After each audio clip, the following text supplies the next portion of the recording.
Bienvenue sur Fil Horizon, la chaîne dédiée aux personnes qui aspirent à se libérer et ouvrir leur horizon. Aujourd'hui, je vais traiter un sujet un peu délicat qui est comment je vois mon jumeau et l'énergie yang de manière générale en temps de crise de manière plus particulière. Alors, c'est un sujet que je n'aurais pas du tout traité spontanément si on ne me l'avait pas demandé. Pourquoi? Eh bien, moi, mon habitude est d'observer des mécanismes chez les jumeaux. Donc, je vais rarement parler de ce qui se passe chez l'énergie yang. Je parle toujours de mon ressenti. Et donc ici, je vais faire un exercice qui ne me sera peut-être pas très évident. Donc je vous remercie pour votre indulgence.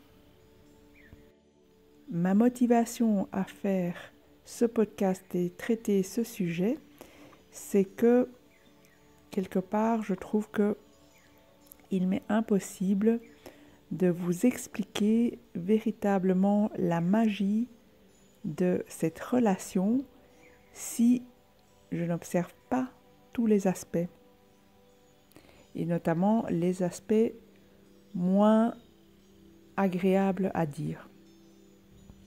Alors je vais vous partager ici mon regard sur les mécanismes que j'observe entre l'énergie yin et l'énergie yang. Donc, sans surprise, l'énergie yang est très attractive pour la yin. Dans son côté enveloppant, maternant, paternant, il y a quelque chose de vraiment très doux, je trouve, pour moi, en tant que yin. Cependant, ce qui me fait peur, c'est lorsqu'elle est en excès.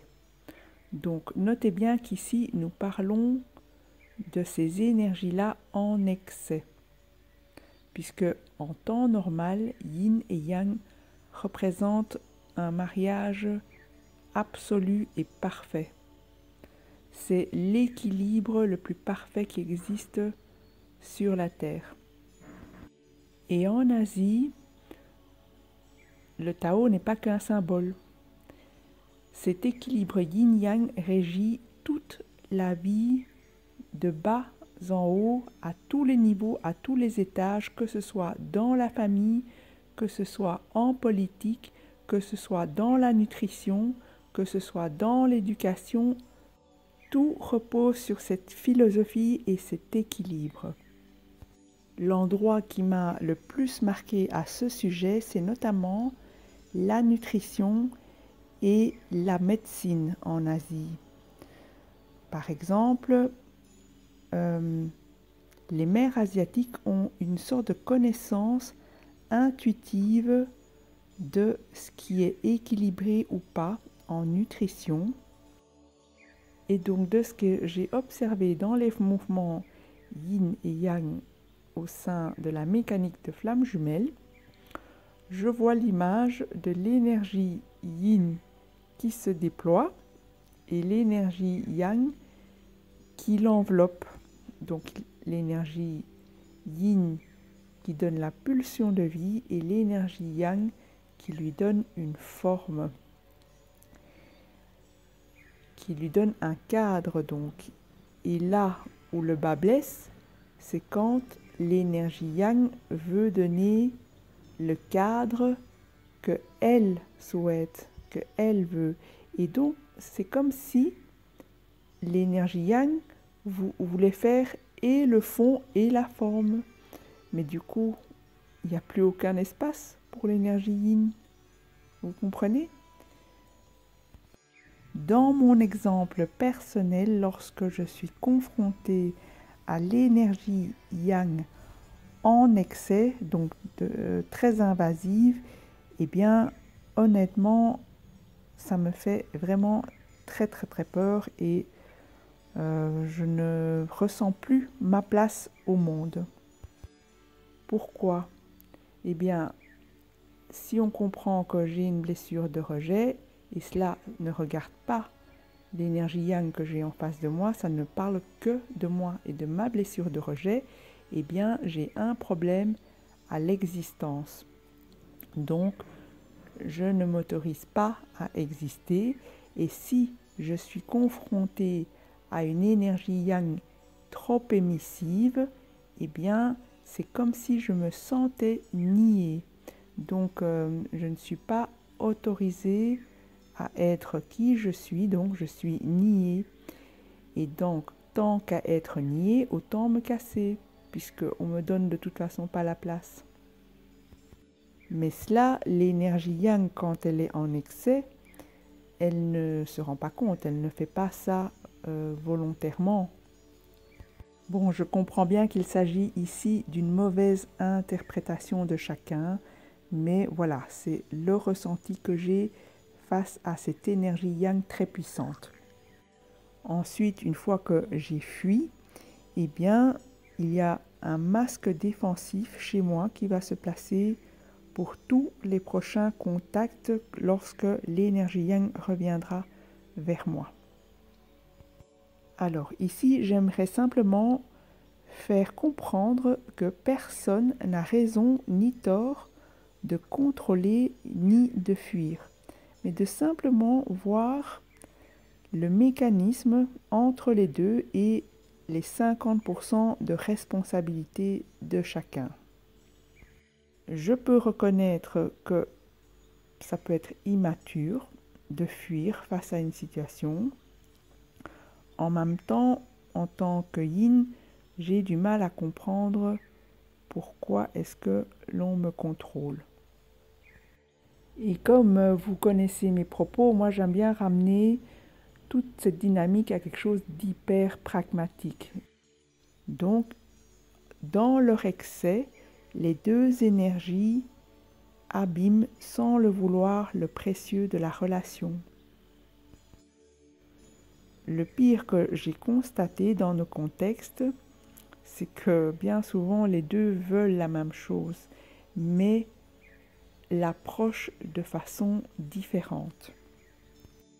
Donc, ces mouvements en excès sont tout à fait logiques lorsque on comprend que le yang va venir épouser le yin pour lui donner une forme et le yin, lui, émet la pulsion de vie.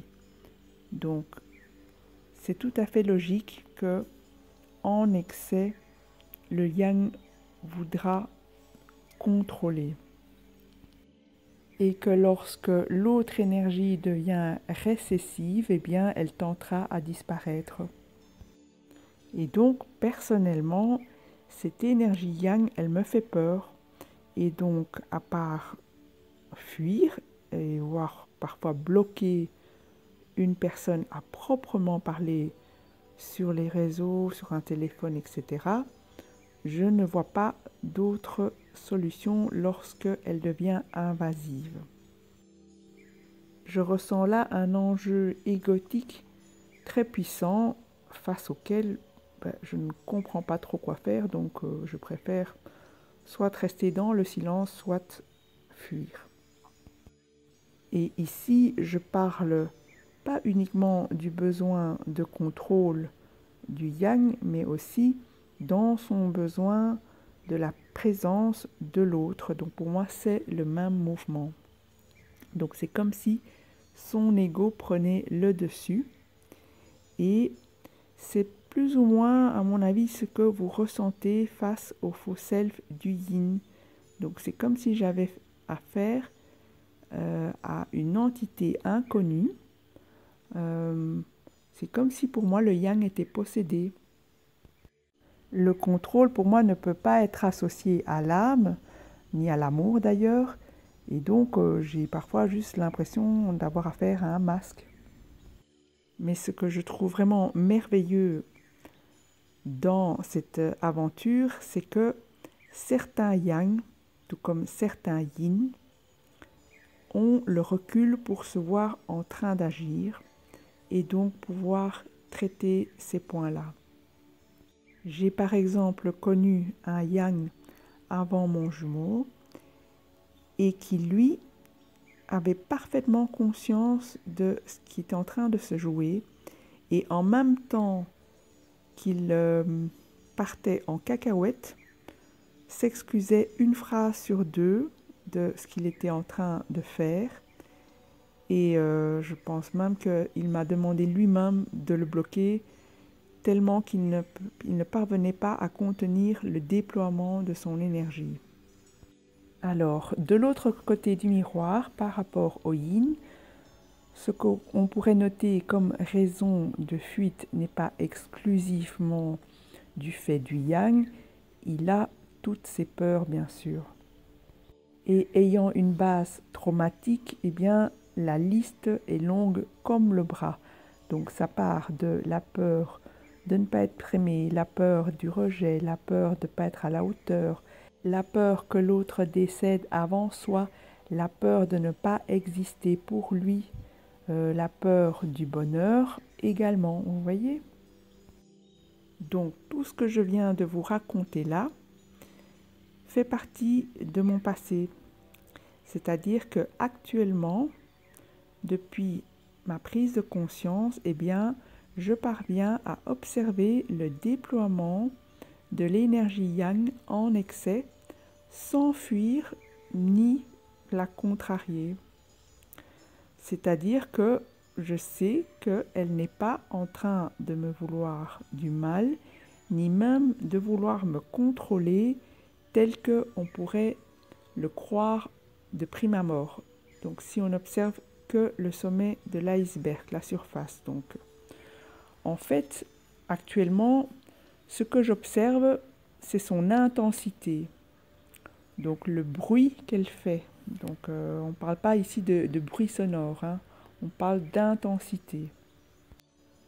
Cette intensité m'indique qu'il y a quelque chose à observer. Donc ce ne sont pas les mots qui importent dans ce moment-là, c'est l'intensité et le bruit qu'il faut entendre. Si c'est bruyant, c'est qu'il y a quelque chose à conscientiser. Donc je vais aller trouver de quoi il s'agit en miroir inversé. Et donc avant, je n'étais pas en conscience de tout cela et cela me blessait fortement et donc me faisait peur et me faisait fuir alors que je n'avais même pas envie de fuir. Je voulais rester et continuer à échanger, mais sur le plan énergétique, ça ne me paraissait pas possible. Donc ici, je parle en cas de crise égotique. Donc dans un premier temps, j'ai appris à contenir le matériel traumatique du côté de l'énergie yang et de l'apaiser, soit en ne disant rien, en étant simplement présente, soit en l'accueillant avec beaucoup d'amour. Maintenant, j'ai encore un peu peur, donc cette énergie-là me fait encore un peu peur, mais je prends en charge ma peur toute seule. Je ne fuis plus et j'affirme ma position dans ce qui se joue, sans blesser si possible et en garantissant la souveraineté de l'autre.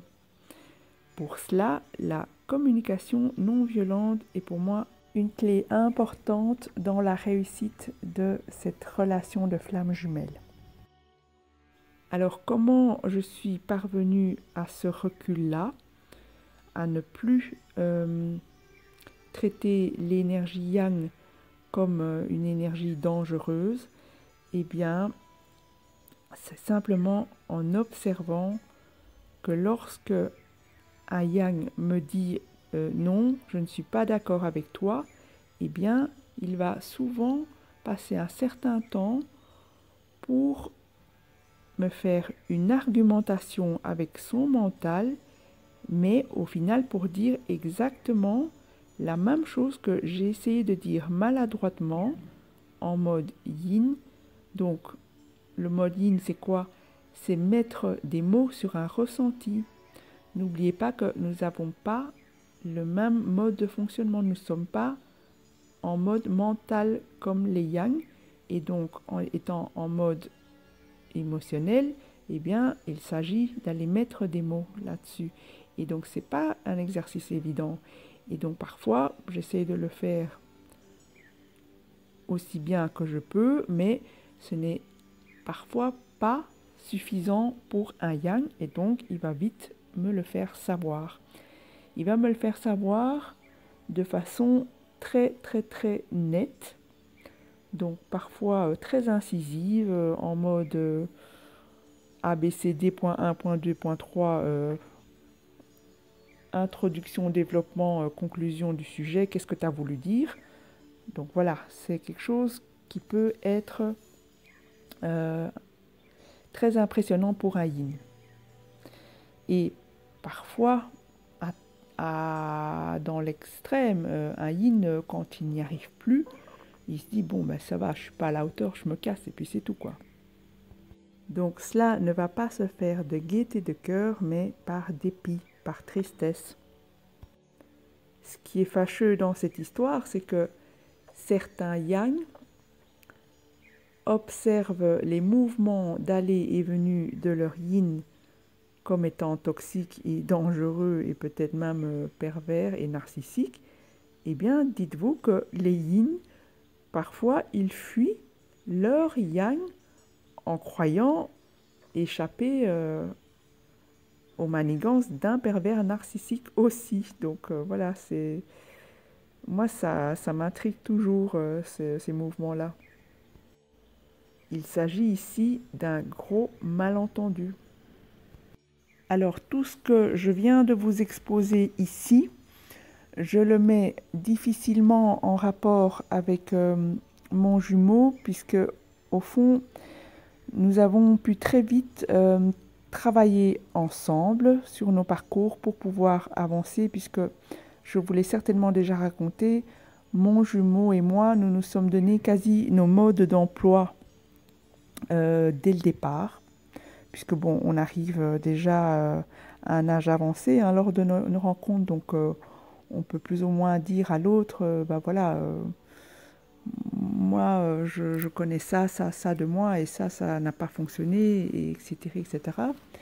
Et donc, dans notre parcours, notre spécificité, donc, c'est la distance géographique.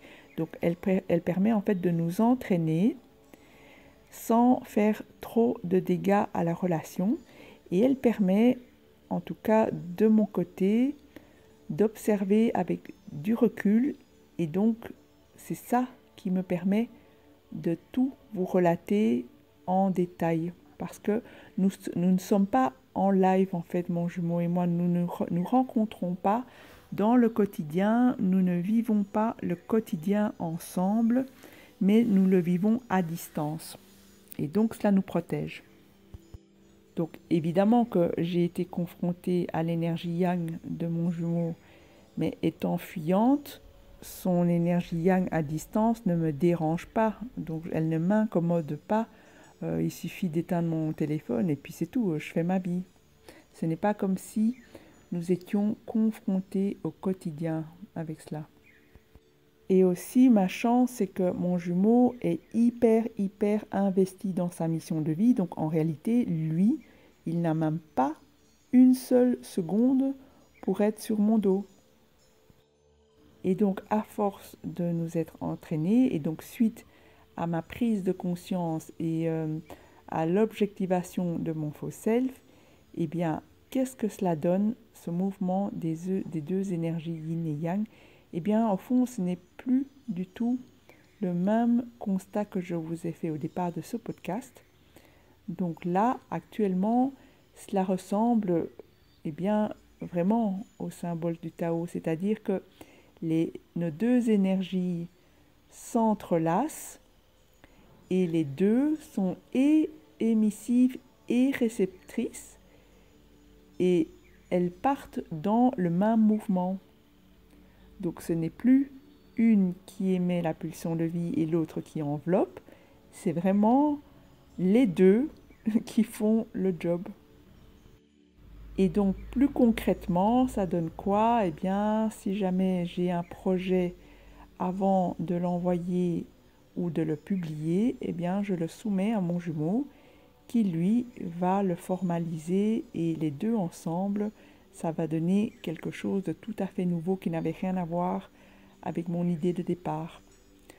Ou alors, je vais essayer de lui conseiller d'insuffler du yin dans sa communication, car il gravite dans un monde très très très yang au niveau professionnel, et donc je lui indique comment arriver à faire de la communication yin-yang. Et curieusement, mon jumeau sent directement quand je ne vais pas bien, et donc il me contacte directement. Nous nous épaulons donc comme une équipe au quotidien, sans oublier nos enfants intérieurs qui se parlent tout au long de la journée. Et donc, vous comprenez que nous ne sommes plus dans les excès exposés au départ et nous rentrons dans une forme d'androgynie où finalement on ne sait même plus qui est l'homme, qui est la femme et même, je vous dirais même, qui est qui. Donc, parfois, moi j'ai des symptômes que j'ai jamais eus et qui sont à mon jumeau et donc je sais même plus parfois si je suis moi ou si je suis lui. Enfin bon, c'est assez bizarre à dire, mais voilà. Et quant aux polarités yin-yang, je vous avoue que je ne sais même plus qui est quoi. Et donc oui, je suis là pour témoigner de la magie de cette relation. Et la magie repose sur la complétude des deux, que nos énergies se marient. C'est pas la complétude de chacun de son côté qui vient se marier à la complétude de l'autre. Non, c'est vraiment deux parties qui se complètent. Et comment je suis parvenue à transcender mes peurs, à faire mes prises de conscience, à voir mon faux self? Eh bien, il se pourrait bien que cela prenne source dans l'attitude de mon jumeau. C'est-à-dire que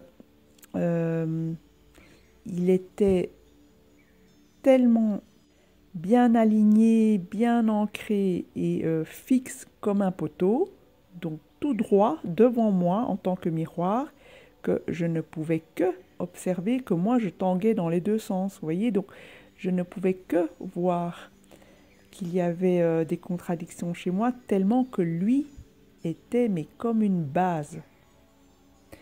Et notamment son amour inconditionnel, mais n'a pas bougé d'un iota depuis le premier jour.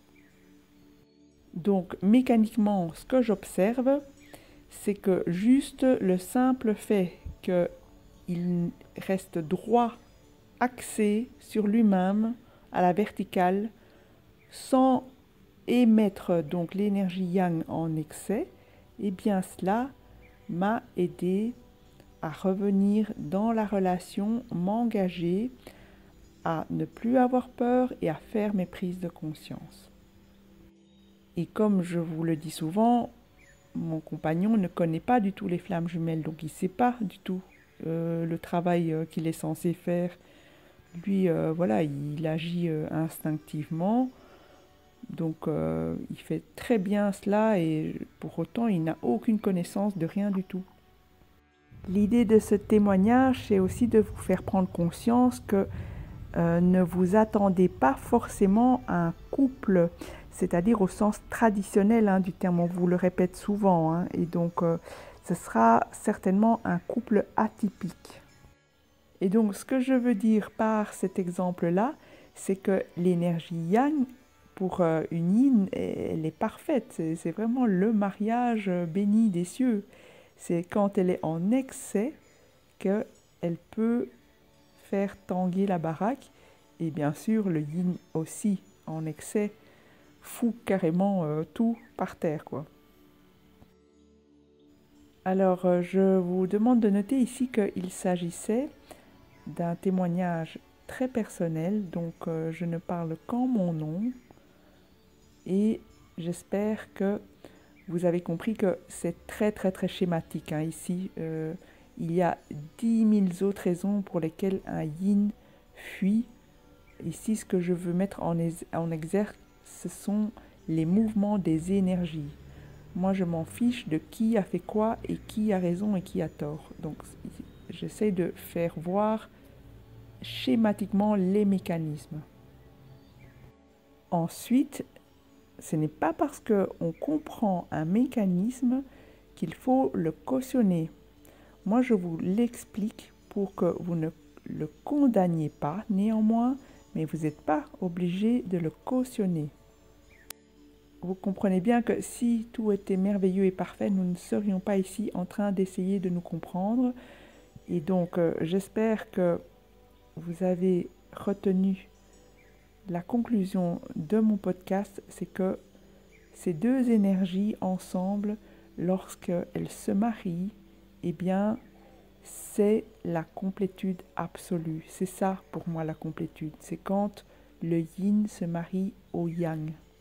L'enseignement que je retiens de ce parcours de flammes jumelles, c'est de tenter de toujours faire gagner la conscience, l'amour et le lien. Donc, pragmatiquement, avant d'émettre dans la communication quelque chose de sensible, je me questionne, est-ce que cela va servir la conscience, l'amour et le lien? Et si la réponse est non, eh ben, je laisse tomber, je ne veux pas faire passer mon ego avant. Et bien souvent, le nœud se règle simplement par une question de forme. Donc, savoir formuler ce qu'on veut, nos besoins de façon équanime et acceptable pour l'autre. Sans rentrer dans trop de complexité, cette astuce-là me permet déjà de pérenniser la relation. C'est d'une telle pureté, d'une telle beauté, d'une telle grâce que personnellement, je ne peux même pas concevoir qu'il puisse y avoir séparation une fois que ces deux énergies fusionnent. Je termine ici ce podcast en espérant ne pas avoir été trop maladroite en traitant l'énergie yang. Si c'est le cas, j'espère que vous m'en excuserez. C'était vraiment pour apporter un regard très personnel et schématisé afin d'apporter un peu plus d'éclairage. Si vous avez apprécié ce podcast, je vous remercie de le liker, de le partager ou de vous abonner. Je suis disponible par email pour toute consultation. Je vous remercie d'être le public que vous êtes car j'ai énormément de chance, étant donné ma blessure de rejet, de m'exposer à vous car vous êtes en majorité yang. Et donc, je peux dire que vraiment, j'ai l'impression que j'ai affaire à des yang hyper évolués et donc merci de tout cœur. Je vous souhaite une excellente journée ou une excellente soirée. Au revoir et à bientôt.